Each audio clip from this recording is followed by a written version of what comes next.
Shalom, this is the first video on Sedrat Vayikra. We're going to be studying Parak Aleph, Pasuk Tes of Vayikra. The Pasuk states as follows: "V'karbo v'charav yirchatz b'mayim v'ktir ha'kohen es hakol mizbeach ola yishei reach nichalach l'Hashem." In English, it's he should wash the inner parts of the animal and its feet with water, and the kohen shall cause it to go up in smoke on the mizbeach, on the altar. It's a burnt offering, a fire offering of a satisfying aroma to Hashem. Okay, we're going to be studying the Ramban, and inside the words of the Ramban is a debate between the Ramban and the Rambam. The Rambam is actually found in the Mor Nevuchim. The Rambam never wrote a commentary on Chumash, but the Ramban did, and that's we're going to be looking at the words of the Ramban, where he quotes the Rambam and then disagrees with him. The debate is a fascinating one. It is on the reason for the korbonos. Sedrat Vayikra is a book on korbonos. So this is a debate as to why we give korbonos in the first place. This is a fundamental debate. This isn't something small. This is if you're going to be proficient in the ideas of the Torah, you need to know this debate. So we're looking for the words v'hinei b'chtav bazeh. So if you look in your Torah Chaim Chumash, the words can be found. I'll tell you that one second. It's in the middle of the Ramban on Pasuk Tes, in Parak Aleph, and it is. If you look, it's the end of the line. If you look at where it says Pasuk Tes and the Divrei HaMaschil is Ola, if you go down about maybe 10, 12 lines, the last word on the line is V'hinei. The next words are B'chtav Hazeh. So V'hinei B'chtav Hazeh is what we're going to be looking at, and that's where you want to be focusing on. Okay, V'hinei B'chtav Hazeh Tama korbonos. So the Ramban says now the rationale, the reason for the korbonos can be found in this pasuk. Shehem Ishei Reach Nichalach l'Hashem. So it means that it's a fire offering, right? Meaning something that was burnt up, and it's a satisfying aroma to Hashem. V'amar harav v'mor nevuchim kitama korbonos. And the Rambam, he calls the Rambam harav.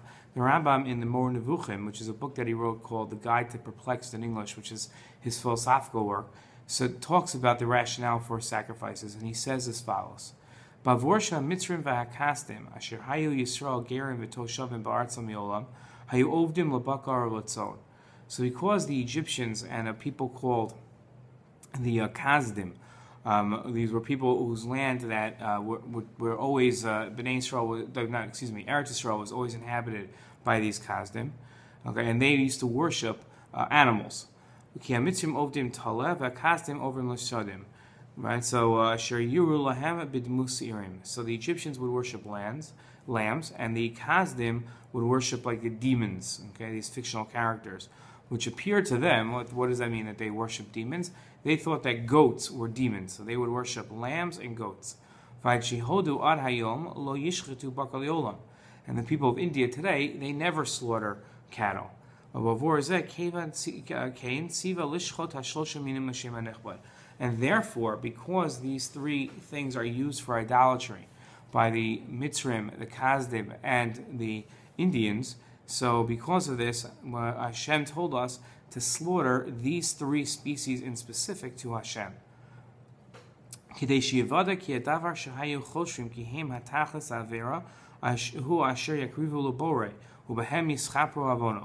Right? Why these three things? In order to make it known that just like the pagans and the idolaters thought that the ultimate sin, right, what Bnei Israel was doing, they thought was the ultimate sin. In other words, Bnei Israel was literally killing, shechting their gods, right? So, and offering it as a offering to their creator, and through these animals, the sins that they commit will be atoned for.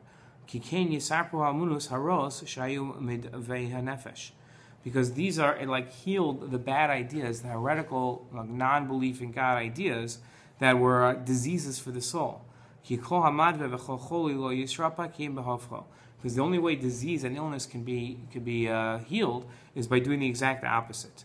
And these are the words of the Rambam, and he goes on. So the Rambam's opinion, to sum up here, is that really the korbonos are given at the time because at that point, religion was based on animal sacrifice, and the whole idea here was that animals were chosen to be offered because other nations worshipped these animals as gods. In order to show Bnei Yisrael, in order for Bnei Yisrael to be quote unquote healed from these type of bad ideas, we specifically killed these animals, these quote unquote gods, in our sacrifice, in our offerings to Hashem. That's the Rambam's idea of what behind korbonos is. In other words, there's nothing really special about an animal that we offer to God, or to a korban that we offer to Hashem. Really, the whole idea is just to cancel out a heretical and a bad idea. Okay, that's the Ramban. The Ramban, on the other hand, has a different opinion, and we're going to continue. V'hinehem divrei havai. Now, the Ramban sharply says that these are foolish words. Yirapu shevar gadol v'kasher rabba anakala. Right? So it tries to understand, the Rambam tried to understand something great, and he didn't do that good of a job. He answered it in a very weak way. Yasul shulchan Hashem migol. He made almost like the table of Hashem, meaning the altar, like loathsome. It looks bad. She'eno rak l'hotzi milibon shorashayim v'tipshei olam. So he said that the only reason for korbanos is to cancel out the thoughts of the wicked people. But that's not what the pasuk says. The pasuk says that they're pleasing to God. And even according to the foolishness of the Mitzrim, their sickness wouldn't be healed with this, rather it would only increase their illness. Because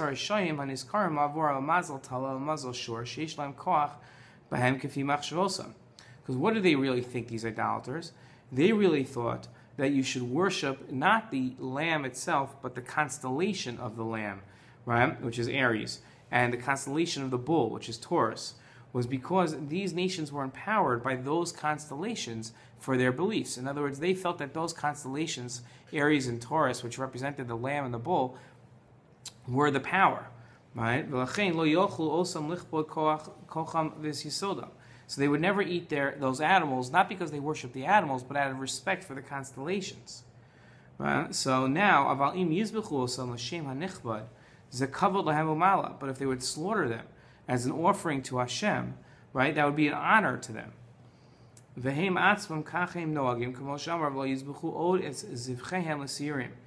Right? So, and it says you should never offer them again. And furthermore, you saw that those who made the golden calf also slaughtered animals to it, right? So idolaters even slaughtered animals. So it's not like by slaughtering animals you're going to tell people that they shouldn't worship idolatry. Our greatest idolaters, the people that worshipped in the golden calf, they too offered sacrifices of animals. So Varav Maskir Shahayu Makrivim Lavana Bachora Chadshehem Lashamish Baosa B'Mazolos Hayidum B'Sifrayim.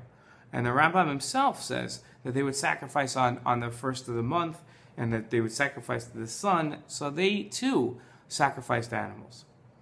Right? And rather, right, it would be better if not that we burnt these animals, but if we ate them.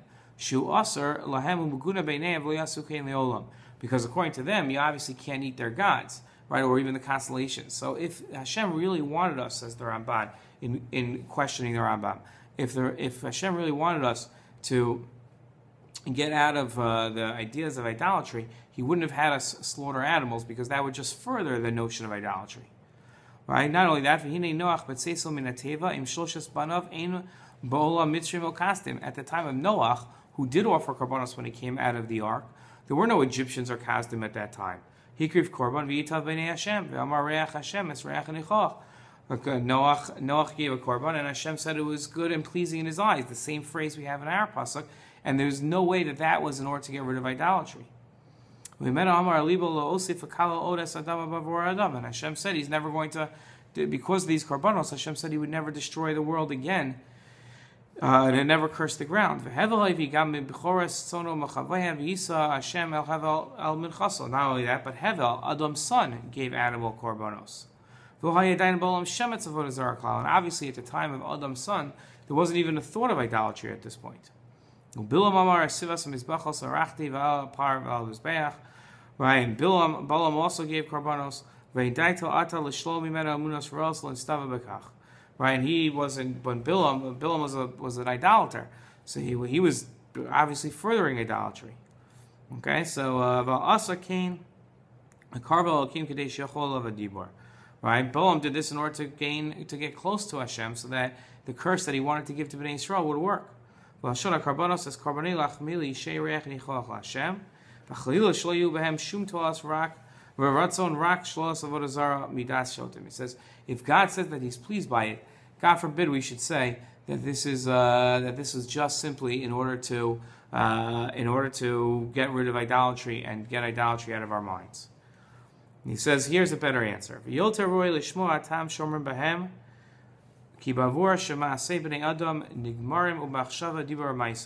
rather, here's the idea.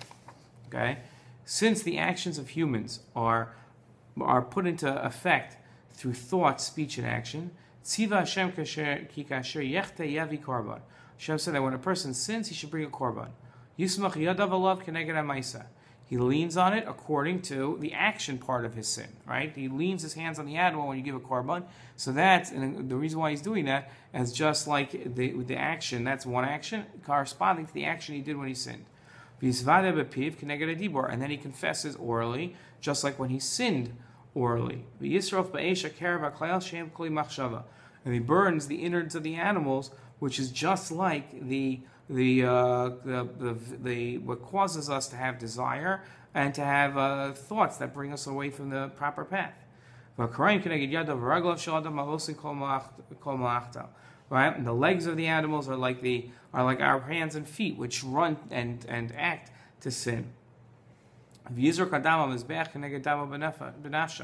Right, we sprinkle the blood. Right, it's part of the korbonos that we do. We sprinkle the animal's blood, just corresponding to the blood of our soul. Because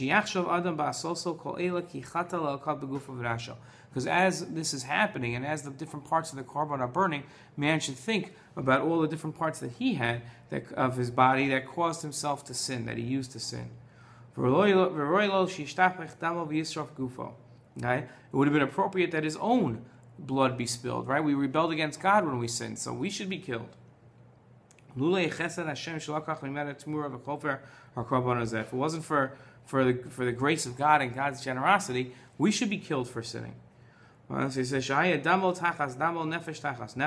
it should be that our blood is instead of the animal's blood instead of our blood, the animal's life instead of our life.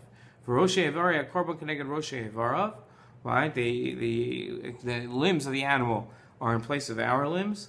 Right? And the Kohen is given portions of sacrifice to provide for teachers of the Torah, so that they should pray on his behalf, on the sinner's behalf.